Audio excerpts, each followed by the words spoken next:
बाळासाहेब थोरात, पृथ्वीराज बाबा गेले, नाही दिसत. सभागृहाच्या बाहेर नाना वाचले 208. नाही, खरं म्हणजे बघा,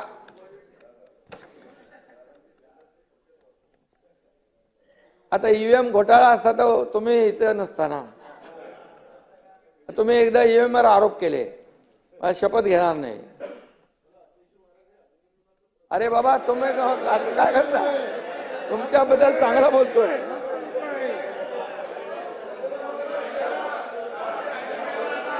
अभिनंदन.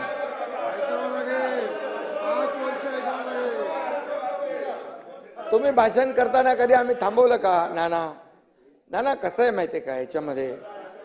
नाना बघा काय आहे, तुम्ही रोज आम्हाला म्हणजे मीडियावर सांगता, लोकांची दिशाभूल होते. तुम्ही करत नाही, तुम्ही करता असं मी नाही म्हणत, परंतु रोज तुमच्या महाविकास आघाडीकडून होतंय की नाही? गुलाबी जॅकेट आज इकडे दिलंय, काय अडचण आहे? अडचण आहे? मुख्यमंत्र्याला दिलंय. आता तुम्हाला तुम्हाला कलरच कळत नाही, आता कलर पण विसरायला लागले. काय करायचं काय? 208 कलर विसरायला लागले. मला यांनी सांगितलं 208. त्याच्यामुळे अध्यक्ष महोदय, आम्ही कुठली जॅकेट घालायची, काय घालायची ते आमचं आम्ही घालू ना. तुम्हाला जॅकेट घालायची का नाही घालायची ते तुमचं तुम्ही ठरवा. मी जे निवडून आलो त्याच्याबद्दलचं एक टिंगल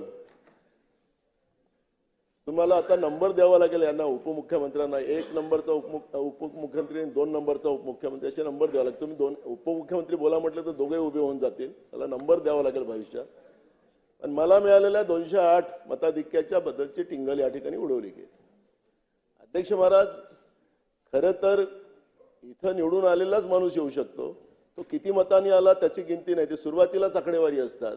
मी पण विदर्भात सगळ्यात हायस्ट मतांनी, मी आणि देवेंद्रजी आम्ही जेव्हा पहिल्यांदा 99 इथं आलो, 2004 मध्ये सगळ्यात हायस्ट मतांनी आलो होतो.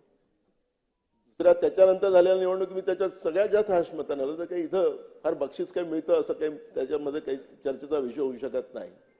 लोकांनी मतदान केलेलं आहे आणि त्या मतदानाच्या आधारावरच या सभागृहात मी आलेलो आणि म्हणून त्याबद्दलची टिंगल या ठिकाणी केली जाते. अध्यक्ष महोदय, त्यानिमित्तानं जनतेच्या मताधिक्यावरच या ठिकाणी हास्यकल्लोळ करायचं असेल अध्यक्ष महाराज तर हे काही बरोबर नाही.